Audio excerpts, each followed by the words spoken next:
Let's continue. Number 12. 75,000 pesos is invested at 12% compounded annually. What will be its value after 5 years? So we are given P is 75,000. R is 12%, which is 0.12. Annual compounding, and T is 5 years. So the value after 5 years, FB. Solution, the formula that we are going to use is FB is equals to P times 1 plus R raised to N. So we have FB is equal to 75,000 times 1.12. 1.12 is 1 plus R, and R is 0.12. That's why it's 1.12 raised to 5. And after computation, it is approximately equal to 132,175 pesos and 63 centavos. And that is the final answer. FB is equal to approximately equal to 132,175 pesos and 63 centavos. Number 13. Find the maturity value of 100,000 pesos invested at 8% compounded semi-annually for 6 years. So we're given P is 100,000 pesos, R is 8%, and that is 0.08. Compounded semi-annually, M is equal to 2, and then T is equal to 6 years. We are asked to determine the maturity value FB. Using the formula, FB is equals to P times 1 plus R over M raised to N, and substituting the given data, our FB is equal to 100,000 times 1 plus 0.08 over 2 raised to 12, and that is approximately equal to 160,103 pesos and 22 centavos. The final answer, FB, is approximately 160,000 pesos, 103 pesos, and 22 centavos.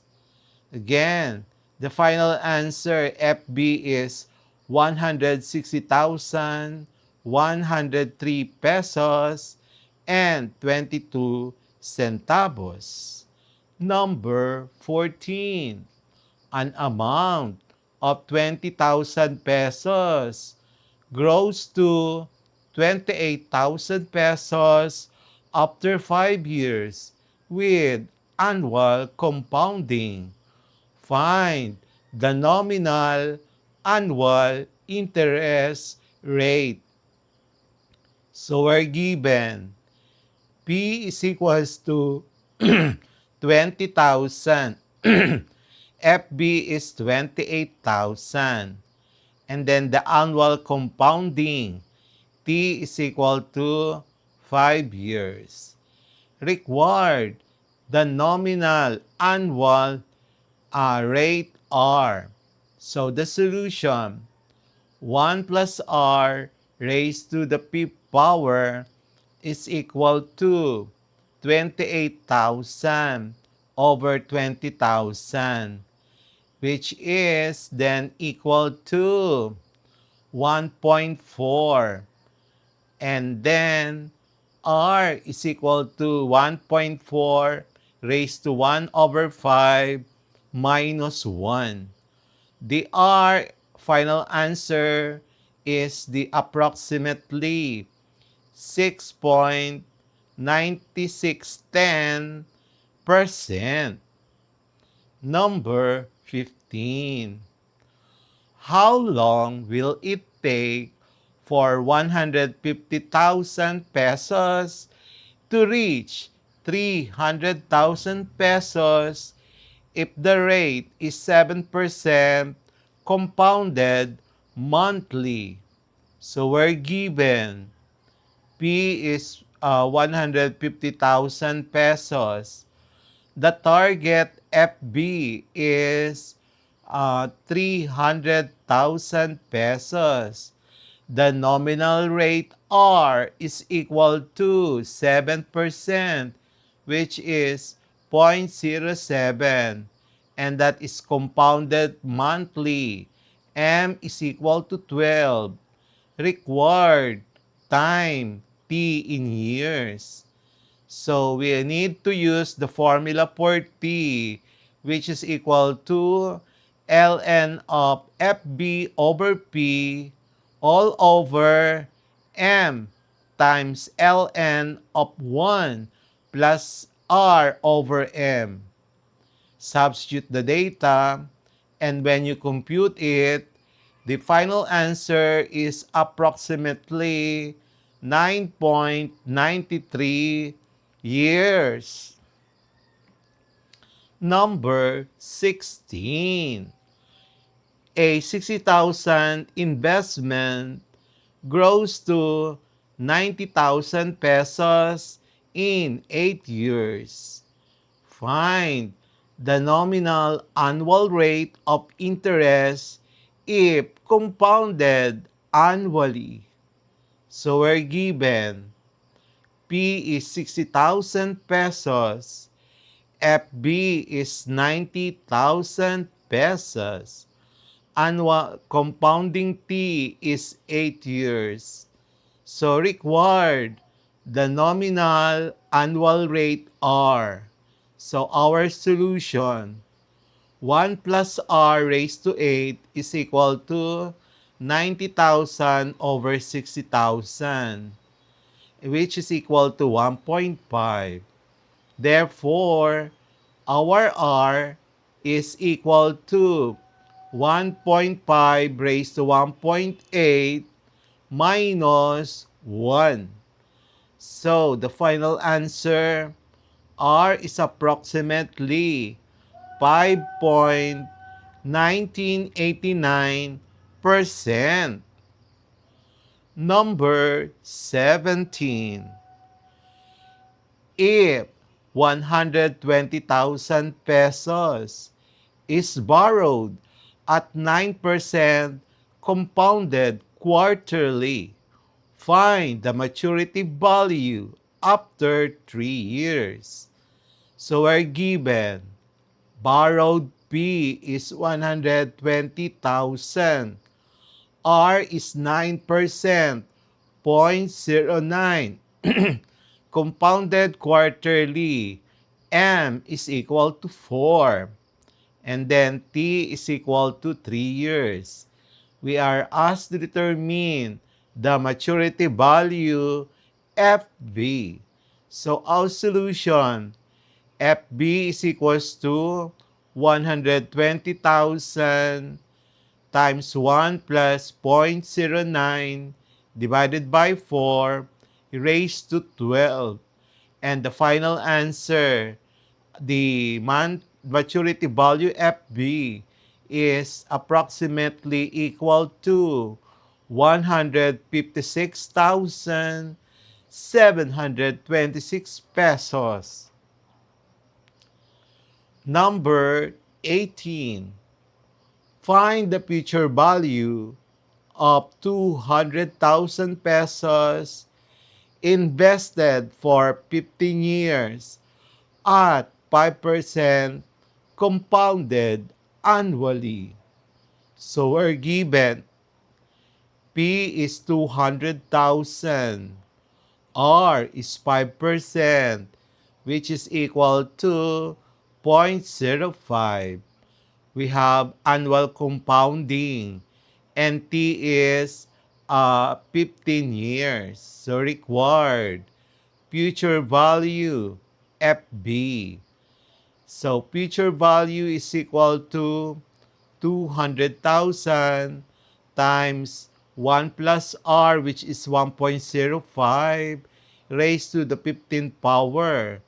Our final answer, FB, is equal to, is approximately equal to 415,785 pesos and 64 centavos.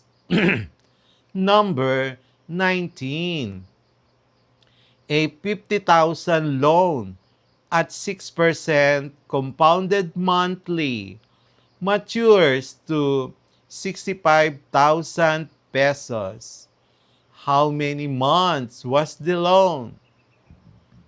So we're given loan 50,000 pesos matured to FB, which is equal to 65,000 pesos.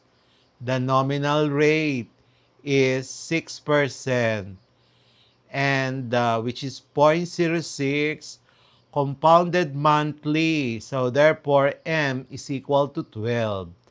Required duration in months, the number of compounding period. So, solution, 1 plus R raised to M raised to N is equal to FB over P.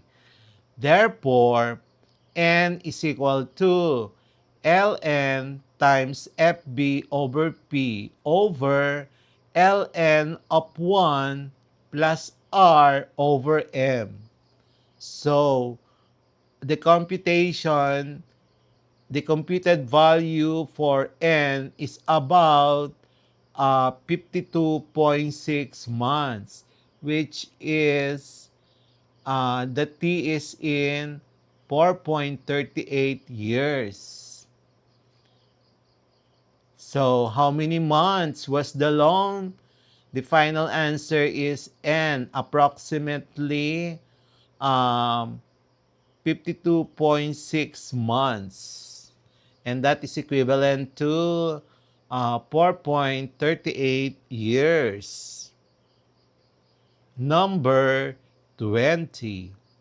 A retirement fund requires 1 million in 20 years.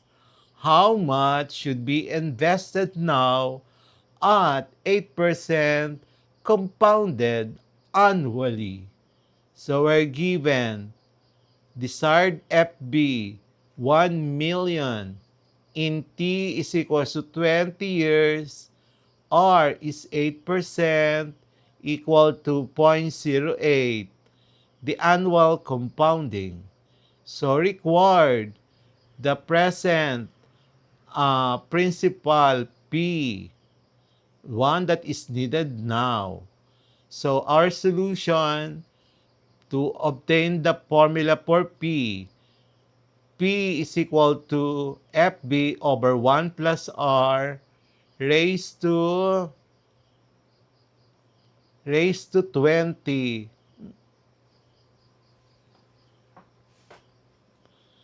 And so the R raised to T, and then 1 million divided by 1.08 raised to 20 is approximately equal to 214,548 and 21 centavos.